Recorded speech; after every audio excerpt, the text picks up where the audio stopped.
When you were Secretary of Justice, you had all the power. You were a very, very powerful cabinet Correct. member Oh. under the Aquino administration. Why did you not pursue it?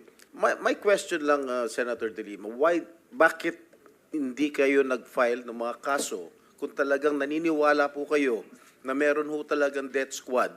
Why did you not file cases immediately? File the case in court or file the cases in court. Dito sa video na ito mga kababayan, papanoorin ho natin kung paano gisahin nitong si Senator Jinggoy Estrada, itong si dating Senadora Leila de Lima.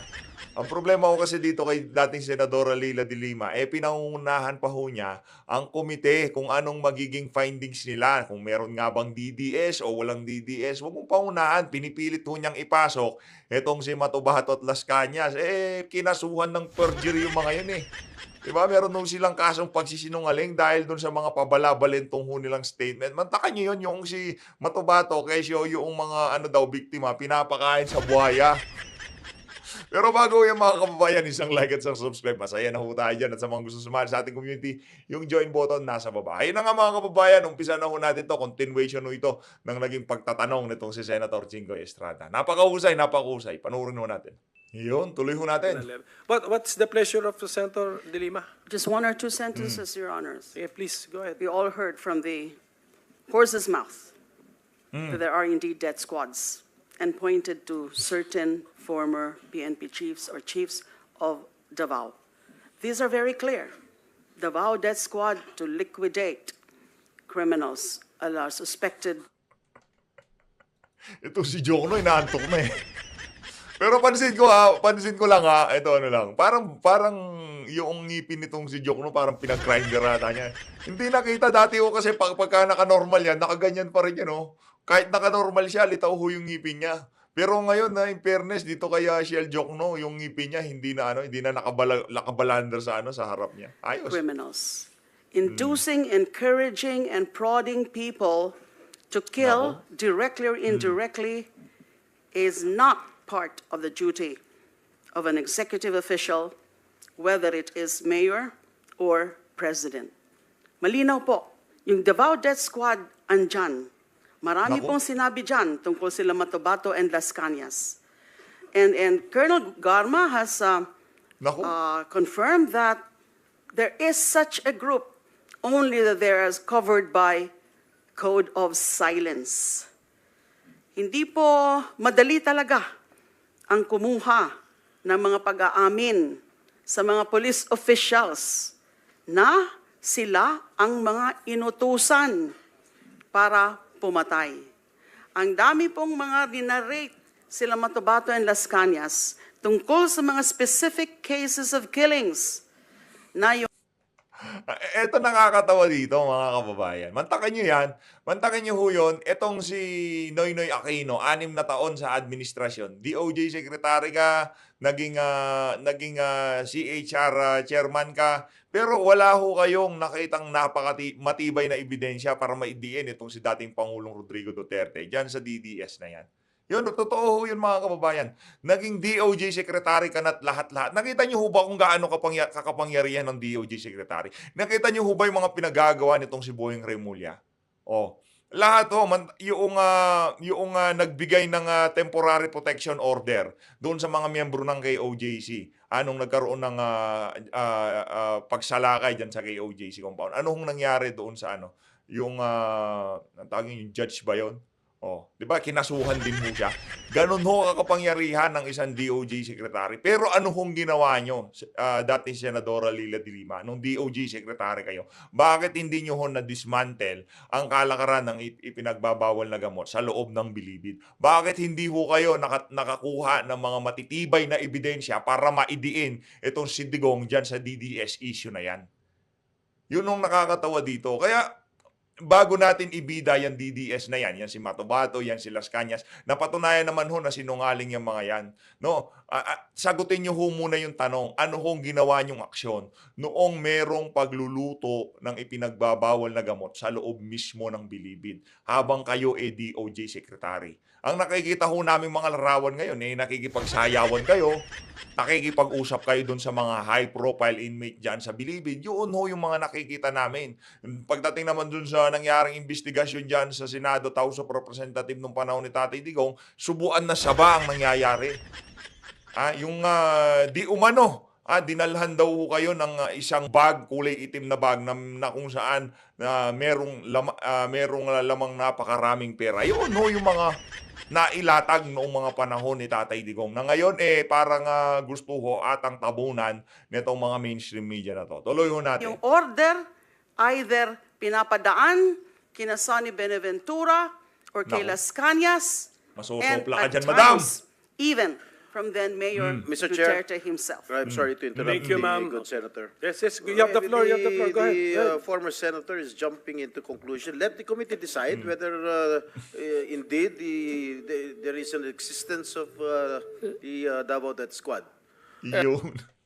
Huwag mong paunahan ng komite. Hayaan ho muna natin gumulong. Yun ho kasing kalakaran doon sa TWAD Committee. Pilit idinadala nitong si Senator Risa Hontiveros at nitong si Senator Leila de Lima diyan sa pagdinig sa Senado. Yun ang problema dito sa mga individual na to. Pinipilit ho nilang dalhin yung kalakaran doon sa TWAD Committee. Doon ho wala namang doon, walang etiquette yung pagkandak nila ng committee hearing, basta mabira lang ho nila itong mga Duterte, sapat na sa kanila yun.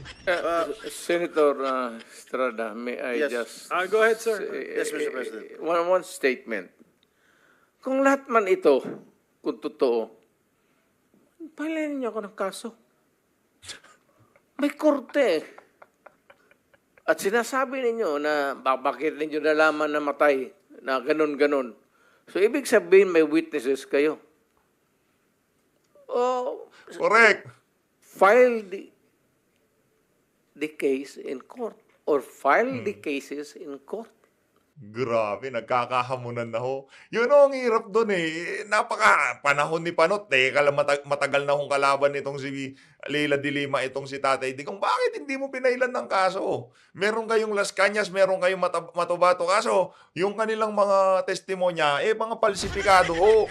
Hindi ho, real talk nasubaybayan ho natin yun, 2016, 2017. Hindi ho talaga tatayo sa korte. Kirinos examine nga nitong si Alan Peter Cayetano, di natin itong si Matubato, parang maiihi sa kinauupuan niya Kaya hindi ho sila makapagsama. Hindi na ho siya presidente. Wala na ho siyang kapangyarihan kagaya ng meron siya nung nasa Malacanang pa siya. Ngayon ordinaryong Pilipino na lang ho siya. Anytime, kahit sino pwedeng kasuhan itong si Tatay Digong. Ang tanong, nasa laya ka na, Leila de Lima, bakit hindi nyo kasuhan itong si dating Pangulong Rodrigo Duterte? Ganun lang naman ho yun. Sabi ko nga dito sa Sa bagay, sa mga nangkakaso, nakikita nyo naman ho siguro yung katabi niya kung sino. Yan ho makaka-argumento nyo. Ayan, nakikita nyo ho yan si Secretary Panelo. Yan ho ang magko-cross-examine dito kay Matubato at Las Cañas. Sa tingin nyo, saan pupulutin yung dalawang tao na yun, yung mga testigo nitong si Leila de Lima? Saan ho pupulutin itong si Las Cañas at Matubato? Kung sakaling i-cross-examine ho sila nitong si dating Presidential Legal Counsel, Salvador Panelo. Napakahusay ho niyan. Abogado ho yan ng mga artista. Hindi naman, yung kalibel ho niyan, parang si Attorney Ferdy Topacio. Mga ganyan ho yung level nitong si Attorney Panelo. Kumbaga sa mga abogado sa Pilipinas, sila ho yung mga nasa top notch nga. Pagka mag-hire ka ng abogado, sila ho talaga yung mga mahuhusay. mine and mine alone. Gusto ko ang syudad ko maganda, malinis, at livable. At sa awa ng Diyos, ako ang nauna sa Pilipinas. At dahil dyan, palakpaano natin si Tatay Digong. Bang klase. Yun, sabihin nyo na lahat ng gusto nyong sabihin, pero hindi yun matatago ng katotohanan na ang Davao, one of the safest city in Southeast Asia. Sa Pilipinas naman, baka sa buong Pilipinas, Davao City. Diba? Pero sa Southeast Asia, isa ho siya nasa top 5, nasa top 10 sa most safest city. Alam mo bakit, sir? Ako po'y empleyado lang ng gobyerno. I started as a prosecutor. Kaya kapa ko yung kriminalo, pati yung mga criminals. Galing, no? Grabe. That is why, Mr. President, I was asking during my line of questioning a while ago, addressed to former Senator De Lima, why did she not file cases? Yeah, She yun. was the head of the Commission on Human Rights. On human rights. She investigated, allegedly, the DDS, if there is a right term for it. She did not file any cases. You were present, Mr. President, when I think when Senator De Lima, or when she was the chair then of the CHR, you were present during the investigation, if I am not mistaken, Mr. correct. President. Yes, sir. And the president, when I asked him, denied that there was an existence of the Davao Death Squad. My question lang, Senator De Lima, bakit hindi kayo nag-file ng mga kaso kung talagang naniniwala po kayo na meron ho talagang death squad? Why did you not file cases immediately when he was Correct. still a mayor? Yes, Your Honor, nasagot ko na po yun. Hindi mo nga Dahil sinasagot eh. yung mga pwede yung mga maging witnesses ay Paano mo sa... Hindi. Mapanggang ngayon, kami nga dito sa PHFT, nagtatanong din kami. Di ba? Naging CHR ka. Oh, bakit hindi mo sinasuhan itong si dating Pangulo Rodrigo Duterte? Panahon ni Panot, ano ka nun? Oh, DOJ secretary ka. Oh, bakit hindi mo kinasuhan? Yung pag-alis nitong si GMA sa Pilipinas, paglipad niya, napigilan mo yung pagkaso kay Digong, hindi mo magawa. Anak ng toka, oh. willing, Anak ka ng teteng. takot pa na mag-testify against the former mayor. All right. O ngayon, di na siya presidente. Kasuhan nyo na. Anak ka ng You were teteng. Secretary of Justice. You had all the power. You were a very, very powerful cabinet Correct. member Oh. under the Aquino administration. Why did you not pursue it? Because at Correct. the time, wala na nga hong nagiging resulta ng mga nagiging investigation din. Anak ka ng teteng, ibig sabihin, mayroong problema. Wala talagang kaso. DOJ secretary ka, kakasuhan mo lang tong si Digong, di mo makasukasuhan kasi walang ebidensya. Because again, Madam Chair, mahirap Madam kunin- Chair, Madam Senator, you were a very, very powerful member of the cabinet during the Aquino administration. You had all the resources. You Correct. had the NBI at your disposal. Lahat ng mga Lahat. government agencies were under your disposal. You had the ear of the president. Bakit hindi kayo nag-file ng kaso laban kay Mayor Duterte?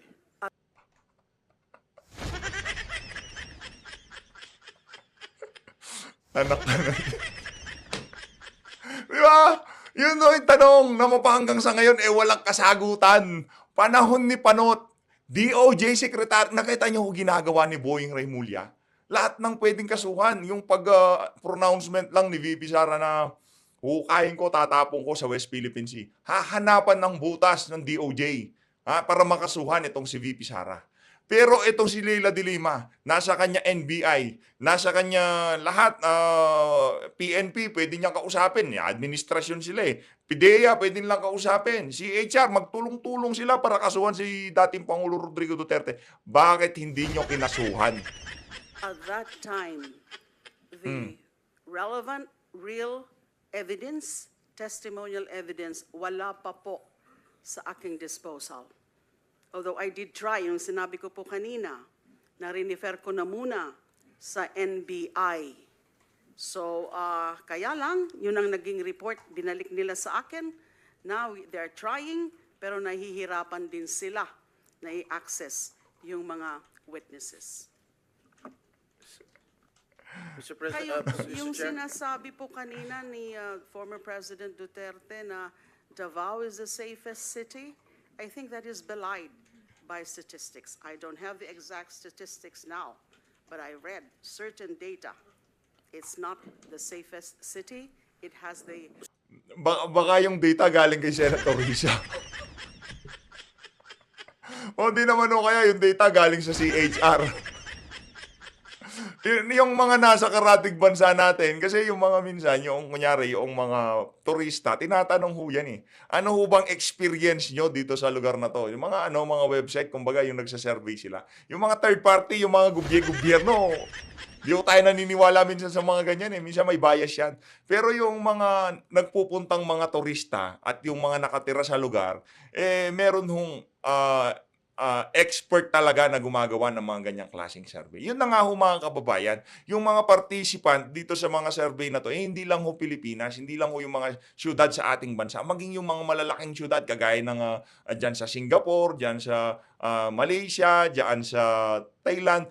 Lahat ho yan, kumbaga yung mga turistang nagpupunta sa mga lugar na yan, tinatanong ho nila, anong experience nyo dyan sa syudad na yan? Naging safe ba kayo noong yung mga experience nyo, sobrang safe ba noong napunta kayo dyan sa mga lugar na yan? At doon ho, yung mga makikipag-participate doon sa mga ganong klaseng survey, wala hong kabayas-bayas, ika nga. Kasi hindi naman sila mga Pilipino. Kaya sila ho talaga makakapagbigay ng totoong mga datos kung ano ang meron dyan sa Davao City. At itong mga sinasabi nitong si Senator Risa Hontiveros, malamang galing ho siguro nga ang mga datang sinasabi niya, galing sa CHR.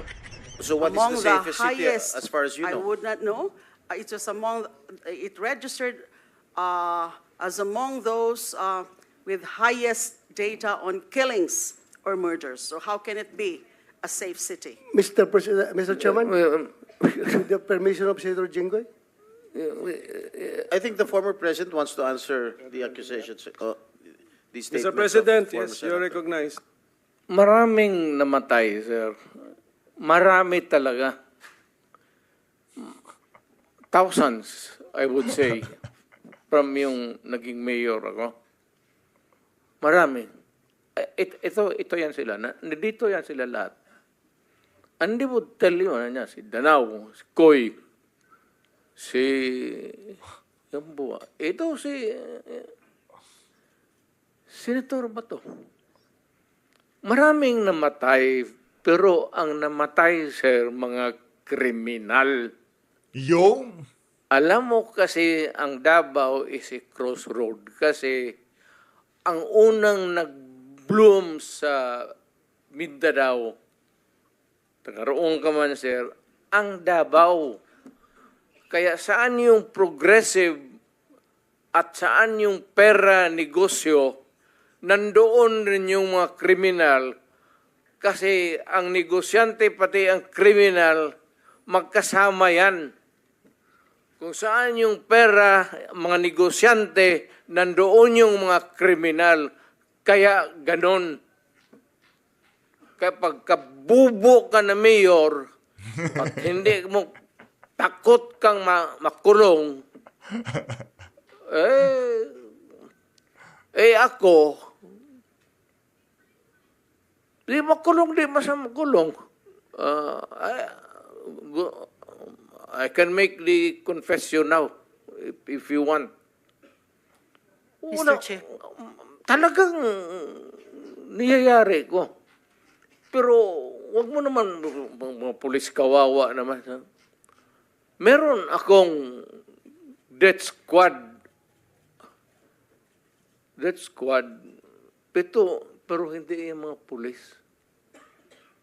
Sila rin yung mga gangster. Yung isang Mr. Chair. gangster, utusan ko, patayin mo yan, kaya kung hindi mo patayin yan, patayin kita ngayon. Bakit mo isakripisyo yan sila? Alam mo, sir, ganito, ha? Mabutit na lang nandito, if you give me time. Ang pulis, sir, kawawa. Hindi mo alam, ito, nandito itong mga...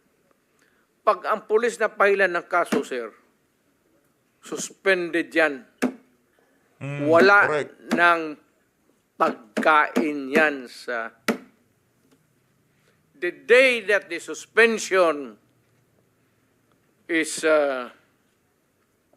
issued, that day, ang pulis wala ng pagkain, ang mga pamilya nila wala ng pera, ang mga bata wala ng pamasahe, hinto lahat. Paralyze ang pamilya ng pulis. Hindi ninyo alam yan. Kaya may kaibigan kayo ng pulis, tanungin ninyo.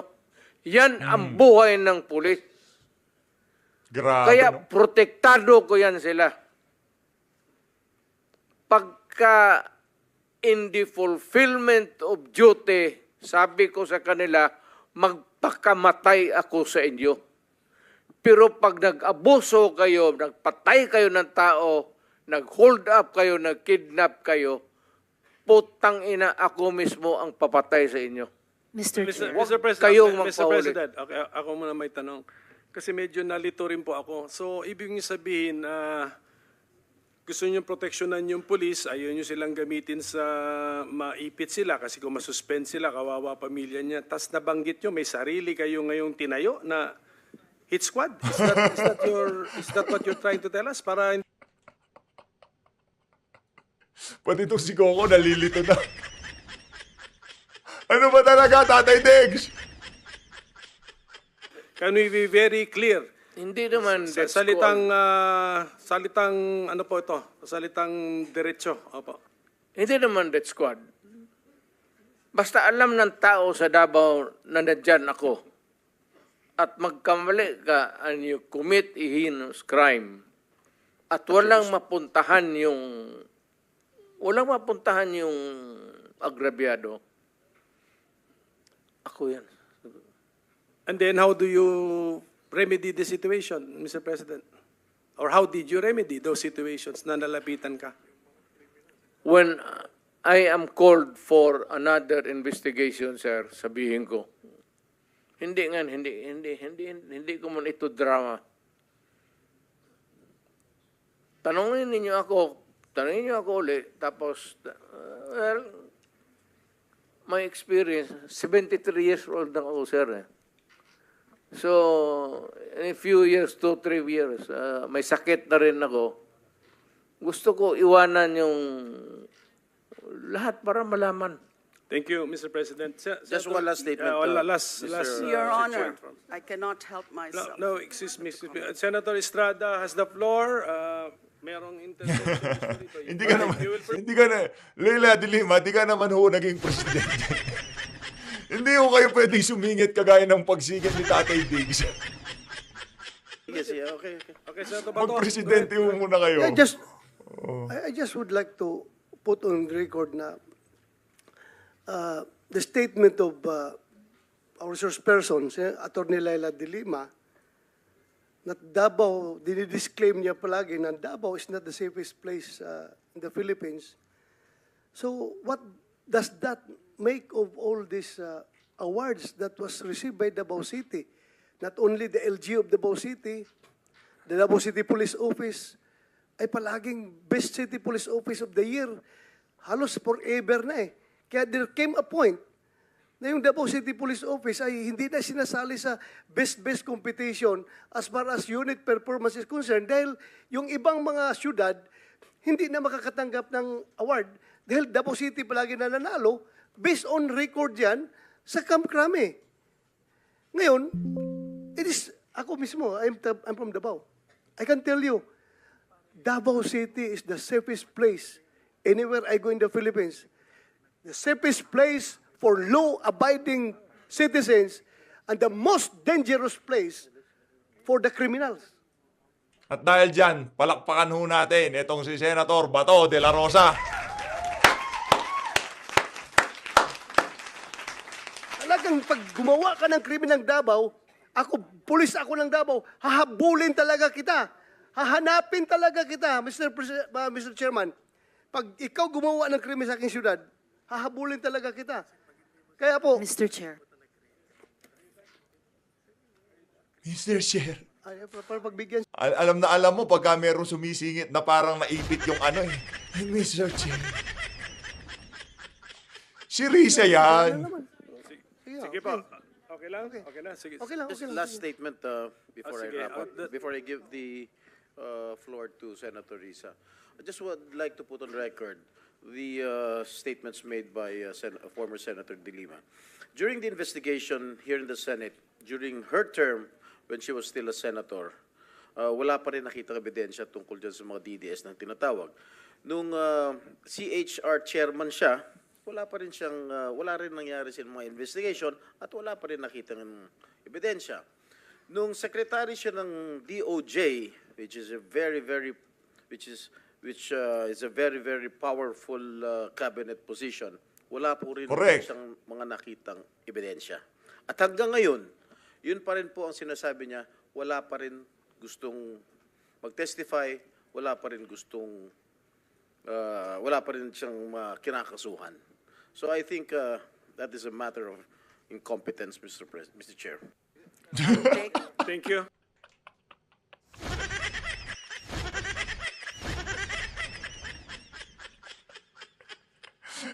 Incompetence ka daw. Yan nga ba sinasabi natin mga kababayan? Ano lang yan pa? Weather lang yan. Kung maalala nyo noong binanatan nyo tong si Jinggoy nung panahon ni Panot. Ngayon, siya naman ang babanat. Incompetence ka. Mr. Strong Chair, kan na yan. exception to that, Kan, Your Honor.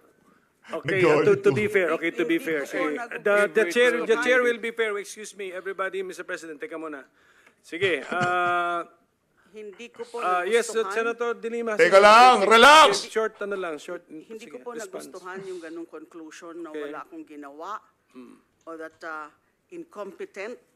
Malayo pong description sa akin yan. I always do my job. Depende sa mga circumstances. Depende rin sa kung ano talaga yung makakalap.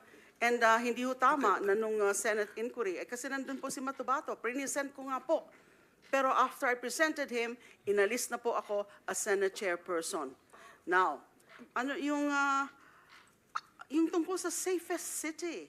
Ma'am, What- let's what ma'am, exactly excuse me. is the standard? Can I stop you there? Wag na natin, let's not debate on the safest city. I mean, focus po tayo, no? A Philippine war on illegal drugs. So, anyway, opinion na po yun. There's no right and wrong opinion. Yes, Senator Risa? Salamat kaayo, Mr. Chair. Si Kaayo. Wag nating kalimutan, may Oh. bombshell na inamin ang dating presidente kanina. Sinimulan niyang i-implicate, ilaglag yung mga ilan sa mga dating PNP officials natin na involved daw sa Davao Death Squad noon. Naku. Pero sila mismo, sinabi nila na may death squad sila. Siya. Bagamat hindi daw pulis, may death squad siya. Yun yung iniimbestigahan nga natin dito, Mr. Chair.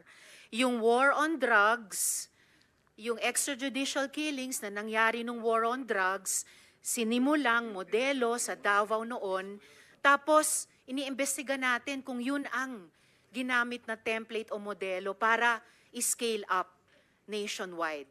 So, bombshell yung sinabi po ng dating presidente na meron na silang death squad, anuman ang pangalan yan, police o non-police ba yan, kasi it looks like what we are investigating now, yung ginamit na instrumento para sa war on drugs na nagbunga ng napakaraming extrajudicial killings. You are For the record, Mr. correct, ma'am. React, sir. Tama Thank you, ka Mm.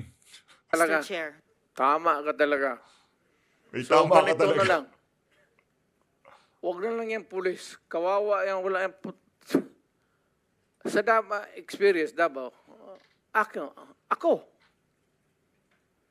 Imbestigahan niya ako. Set a date for an investigation para sa akin. Ako ang imbestigahan ninyo. At kunin ninyo yung record sa Davao yung namatay. At sabihin ko sa inyo kung wala akong taguin. Alam mo, nag-warning ako, huwag kayong gumawa dito. Kasi gusto ko ang Davao. Ang Davao was a very kawawa noon. Alam ninyo, sir, alam panahon ng NPA nung hindi pa ako mayor, kita mo ang Davao. left and right ang hold up, walang makalabas sa bahay. Pati mga pulis takot. Kasi nandyan yung mga NPA, pinapatay sila. Kaya sinabi ko, nag-agyat ako sa bukid, nung na-mayor ako, sabi ko, ayaw ko ng away sa inyo. Pero yung mga pamilya ninyo, nandyan sa syudad natin. Yung mga top honso ng Communist Party, bilangin ninyo sa ilan ang taga Davao. Saan ang pamilya nila? Sa Davao. Kaya umakyat ako sa bukid. Sinabi ko, stop it. Huwag ninyong patayin ang mga pulis ko kasi putang ina yung pamilya ninyo. Yayariin ko yan. Mr. Chair, if I may, dahil matagal na po yung sa NPA, kung maaring Linalatag lang nitong si Tatay Digong ang konteksto na dahil sa kanyang eagerness na makapaghatid ng seguridad at safety sa kanyang lugar, gagawin niya yung lahat ng magagawa niya. Ikaw naman, Senator Risa. Alam namin, matagal na yon. Naiintindihan namin na matagal na yun. Dekada na nakalipas doon. Pero pinapakita lang ng matanda na gagawin niya lahat para maprotektahan lang yung kanyang mga nasasakupan. Totoo naman, Senator Risa. mag-follow-up question ako sa dating presidente Go ahead, ng Mr. Chair. Death Squad. Mr. Chair? Salamat Go ahead, kaayo, Senator Mr. Risa. Chair. Kanina, sinabi nyo there were 7 people dun sa inyong self-described death squad. Ano po yung mga pangalan nila at paki-describe yung structure ng organization na sinet up nyo, yung death squad na iyon? Yung death squad ko? Ang death squad ko, ma'am, is, of course, it is organized.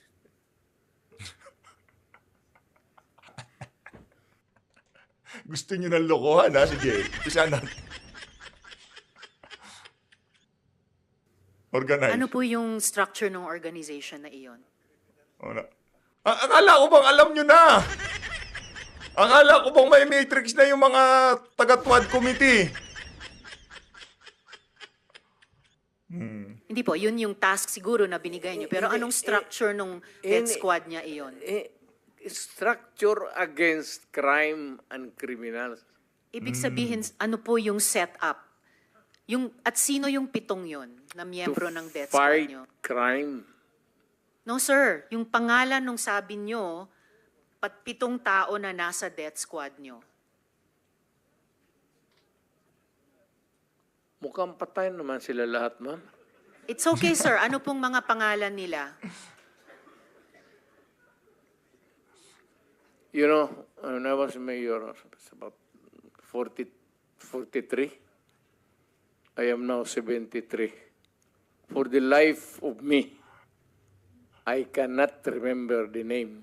And ano po yung structure nung 7 yon? Merong bang team leader, may 2 tenyente, then may 4 pa na tao? Ano po yung structure ng organization na iyon? I said I am 73 years old. Hindi ko nga alam kung bakit nandito ako kaharap mo.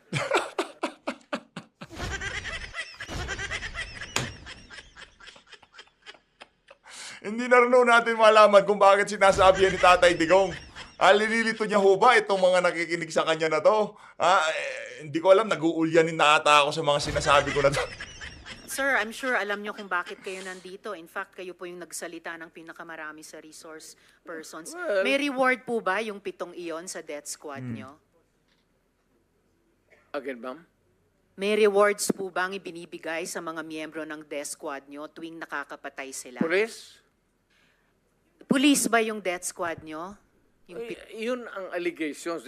Hindi po, yung sinabi nyo kanina. Huwag tayong lumabas dyan. Hindi po ako lumalabas. May ibang lumalabas. O, Yung dito sinabi tayo po ninyong ang death squad, pinag-usapan dito, may rewards po ba yun? Centered sa police na sinasabi na binabayaran. No, sir. Pina-follow up ko yung sinabi ninyo. Ay, yung civilian? Unprompted. So, kung civilian yon, yung sinabi nyo na death squad nyo na 7 tao, may rewards po ba yung 7? Yang ganyang style ng pagtatanong, yan o ang signature questioning ng mga taga dyan sa TWAD Committee. Yung mahilig hong tumuwade, ganyan ho silang magtanong. Yung taong iyon, kapag nakakapatay sila. Ay, hindi, ma'am. Mayayaman yung mga... Maraming gago na mayaman sa Davao. Ano pong okay. koneksyon ng mayayaman sa Davao Gusto dun sa pumatay miyembro ng ng mga death kriminal. squad? Because Ibig sabihin, they want their city to be safe. Nagbibigay sila, yung Because mayayaman, they want ng reward sa business to death thrive. squad? Yes, sir. Bago po yan, Mo. sinasabi nyo ba na yung mayayaman sa Davao nagbayad sa death squad para pumatay? No, hindi, ma'am. Si Sila Colonel mismo. Makasait po ba kasama sa death squad na iyon? Sino? Colonel Makasait, kasama po ba sa death squad na iyon? Colonel Makasait?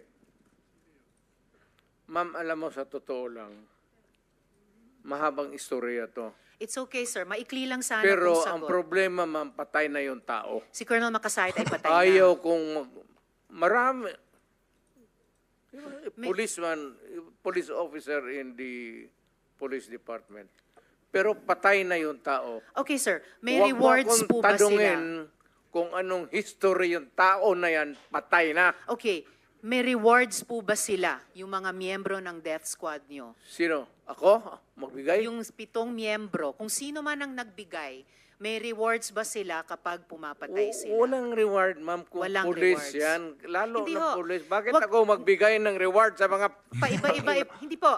Trabaho Paiba-iba po nila yung yan. sinasagot nyo eh. Hindi ko tinatanong yung mga pulis. Tinatanong ko po yung mga miyembro ng death squad nyo.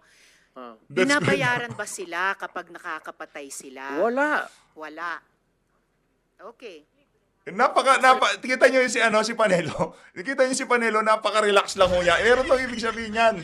Iniisip po siguro ni Panelo, pag nagkamali ka dyan, lalamunin ka ni Digong. Sige, tanong ka lang ng tanong, Risa. Tingnan nyo, napaka-relax lang yan. Di, wala man nga lang siya reaction, tatawa lang Libre siya. lang yung May I remind the pagpatay. Senator, this is just an intervention. Yeah, I'm sorry. We have to I follow, apologize, we have Mr. to Chair. follow the Yes, order. I Yes, please, submit, please. Mr. Okay. Chair. The time for Senator Estrada has expired. Senator Villanueva, for just Mr. an Chairman, yes, interjection. Mr. Chair. Mr. Chairman, I've been here for more than 4 hours, and according to the ground rules set by the chairperson himself, we will be staying here only until 4 in the afternoon. So The latest. we only have about 38 minutes, and I'm the only senator who did not make any opening statement. And just to expedite the deliberation, Mr. Chairman, may I just be allowed to move that my opening statement be inserted into the records? Comsec, please. Please For- accommodate yes, Senator Yes, Villanueva. Mr. Chairman. And let me just state for the record, Mr. Chairman, our consistency in this particular issue, Mr. Chairman. Since time immemorial, we have been very keen and very serious in our intention to address the problem of illegal drugs. And that is why war on drugs per se is a very noble intention, worthy, Mr. President, Mr. Chairman, of our support, yung war on drugs. Importante lang talaga nakikita natin yung tamang implementasyon at makita din natin, Mr. President, yung root cause of the problem. And that's the main reason why we are all here today. And partly, Mr. President, may I just put also into the record the importance of emphasizing the need to build the capacity of our law enforcement agencies. And I have been consistent with that since 2016, Mr. President, when I became a member of this August Chamber, for our enforcement agencies to uphold human rights as a core part of their operations and training. And number 2, we have been pushing for independent and impartial internal affairs service to thoroughly investigate police misconduct and prevent further brutality. And last but not the least, Mr. President, that I'd like to raise and put into the records is that there have been so many articles and positions that I have been espousing, and we have been calling the government since the day I became a public official, Mr. President. We've been urging our government to view drug or substance abuse to the lens of social justice and public health. Ito po'y base sa mga datos na nakuha natin na talagang isa sa pangunahing dahilan sa paglulong ng ating mga kababayan sa paggamit ng droga ay ang kahirapan po sa buhay. So I would just like to put that on record. If you would allow me, Mr. President, and I think next in line is Senator Bato de la Rosa, who is also having a reservation that this presentation would be your vice chair for today's hearing, Mr. Chairman. May I just ask one question, Mr. President. If Yes, my- yes, I will use your my chairman's colleague- discretion. Ask your question. Yes, Mr. President. Thank you. Thank you very much. We are very honored that our former president is here with us. Sir, thank you for being here with us. And I just noticed yung pong sinabi niyo po kanina, and I'm humbled and grateful na binanggit po ninyo, Mr. President, kanina na yung programa and war on drugs hindi naman perpekto, at sinabi niyo po na meron ding mga kakulangan at pagkakamali. May we know, just one question, Mr. President. Kung kayo po yung tatanungin, Mr. President, ano po yung mga binabanggit niyo po kanina na hindi perpekto, may mga mali po, at ano po yung gusto niyong ibahagi sa amin bilang mga legislators to address these concerns, Mr. President? Thank you. Sir, hindi tayo nakulang sa batas. Kumpleto tayo. I've been, once upon a time also, In fairness sa tanong nitong si Senator Joel Villanueva, hindi siya ganun ka-hostile kagaya nitong si Itong si Risa Hontiveros. Si Risa Hontiveros parang ano ho siya parang extension siya ng Tuwad Committee a diyan. congressman, prosecutor, fiscal, lahat na. Dinaanan ko na lahat, sir. It is really the determination sa local officials. Alam mo kasi ang droga is a very dangerous kaya as we are talking now, hindi perpekto itong ating bayan. May mga mayor na nasa droga rin, Naku. na yumaman dahil sa droga. Nakikita mo naman yan Mag-mayor. Tapos, sabihin mo, pagdating dito sa Maynila, may bahay na, maganda.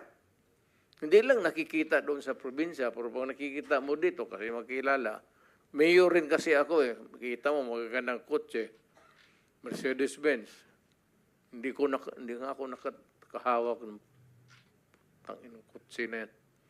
Makikita mo, maraming, sir, may problema tayo sa droga.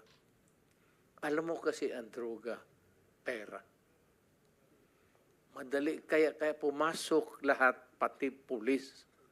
Lahat, it permits the entire fabric of our society. We are talking here of extrajudicial killing, but there is more to it than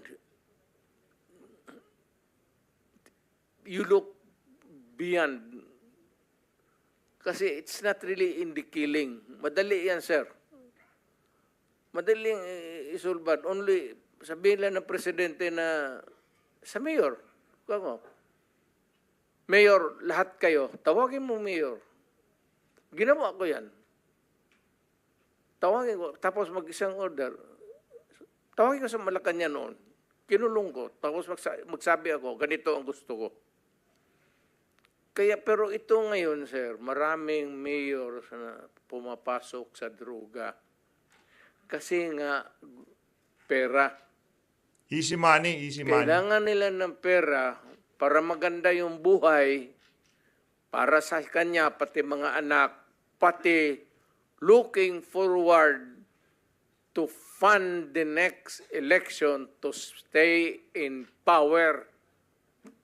Ganon ang kultura ng Pilipinas. Hindi lahat. Maraming mayor na matitino. Pero marami dyan pumapasok sa droga or they are on the take for the money. Kaya tignan mo lang, kung hindi doon sa kanilang probinsya, dito mo tignan sa Maynila. Kasi ako, mayor kasi ako, marami akong kilalang mayor. I cannot talk about the governors. Yung mayor lang, kasi may mayor, siligman kami. Kung makikita mo lang paglabas ng patatawag kami sa Malacanang. Pag nabasa niyan, tinitignan ko lang yung mga kotse lang nila. Mercedes-Benz, gano'n.